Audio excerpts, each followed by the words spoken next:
Hi everyone, welcome back to my channel. This is Lucinda from Yellowchicroad. For those that are new here, thank you for clicking on the video. I really would love to have you back, so make sure you like and subscribe before you leave. And for those that are returning, thank you so much for joining me again. So today I thought I'd give you the A to Z, or rather the C to D of this gorgeous little mini book tote from Dior in the Oblique. So basically, this is a pretty mini bag. There is no denying it. And it's become a little bit of a hot topic as to whether it is even worth it, or whether it's even something to consider, or whether it's just a gimmick. But I thought I'd give you the complete lowdown and size comparisons, what it fits, pricing, mod shots, like everything there is to know about it. So let's dive right in. So let's start with the basics. What are the dimensions of this bag? So firstly, I'll run with centimeters. So this is approximately like 22.5 centimeters in length. You have a height from bottom to the top of the handle of about 24.5. Now that means that the actual body of the bag is about 15 centimeters.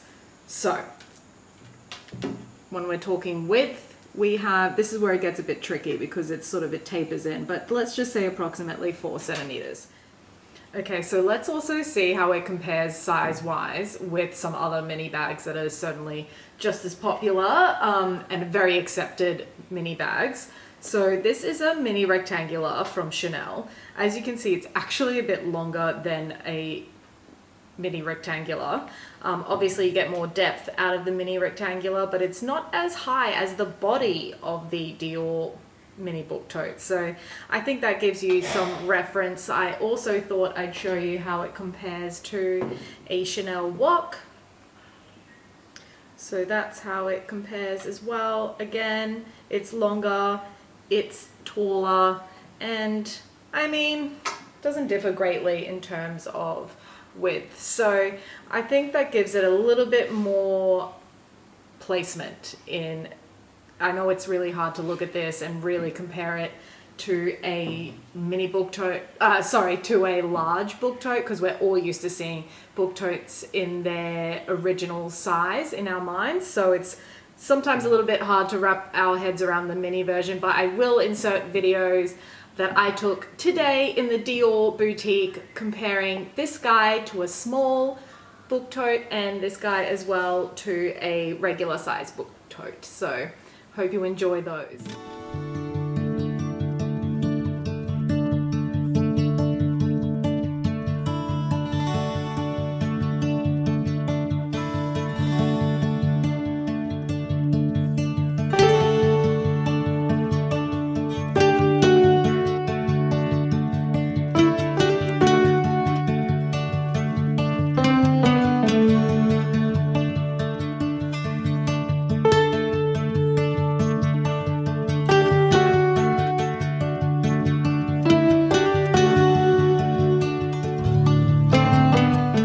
Chihuahua being compared to mini book tote.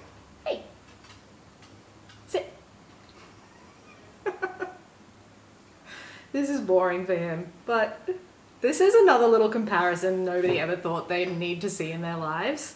Okay peeps, when it comes to limitations on what bags I will buy, I do not like to limit myself too much. I don't have many rules, but my number one rule is, and probably my only rule, is must fit phone.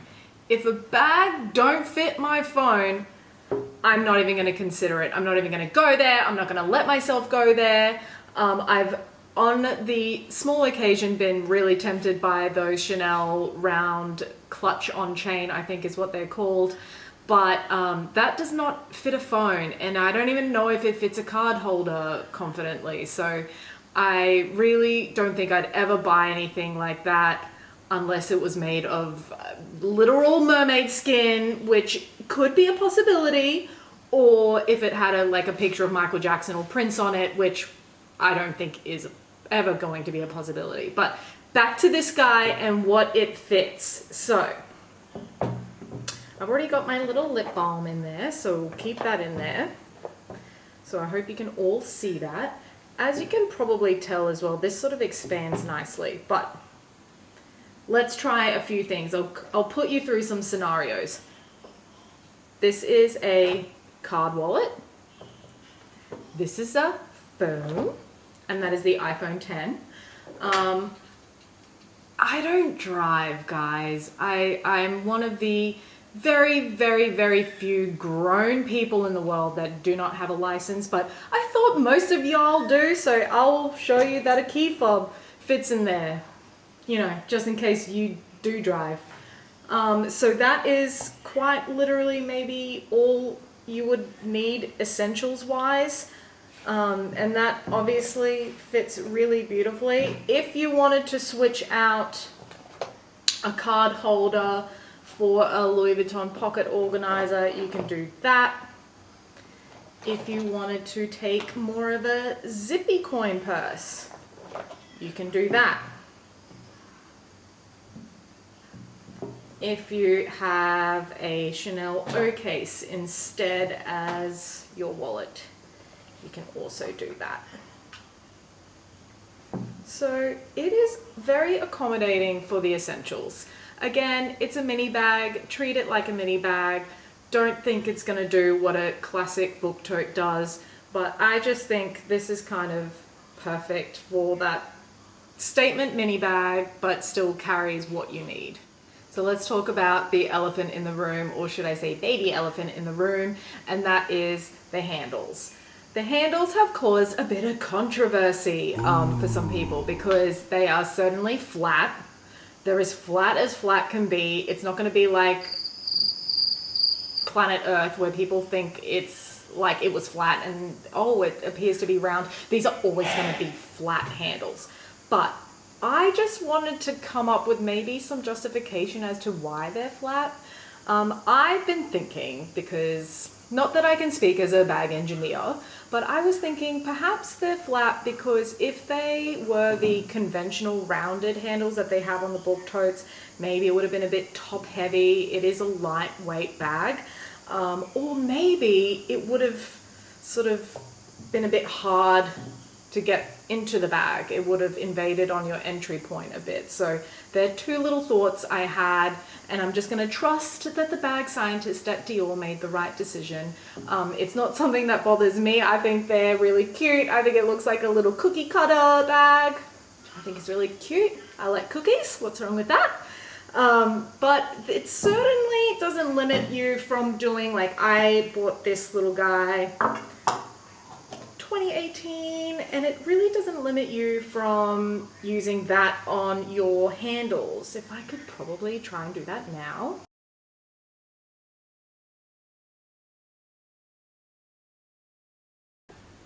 Like that. Like, you can do that. You can get one for the other side. It still looks cute. It still does the job. I didn't do a great job, but you can do a better job than I did. But that it's still kind of carries the classic aesthetic of the book tote, in my opinion. So also, just with regards to pricing, this is still a pretty penny. There is no doubt about it. This now retails for 3,000 Australian dollars here in Australia. And the next size up, which is the small book tote, retails for 3,900. So there is not a, I mean, it's $900, still a difference, but it's not like a humongous difference or double the price, considering it's more than double the size of the mini book tote. So I think it just comes down to the time it takes to make these things doesn't differ greatly between the mini and the small, and conversely the larger book tote again. So that's a thing to consider as well. You're still investing in this bag as a mini bag, but as I said, like, it's just something that I really loved, and it really spoke to me. I loved the classicness of the navy oblique, so, well, the blue oblique. So it's something that is for you if you love it. So everyone, I hope you enjoyed this video focusing on the Dior Mini Book Tote. I hope that helped anybody who was thinking about it, who had reservations about it, or if people were really loving it. I hope it made you love it more, because honestly, it's so cute and it's so gorgeous and it's so special. Like, when are you gonna really find something like this again? Like, it's a moment. It's a moment. Enjoy it. Please like and subscribe, and I'll see you in my next video. Bye guys.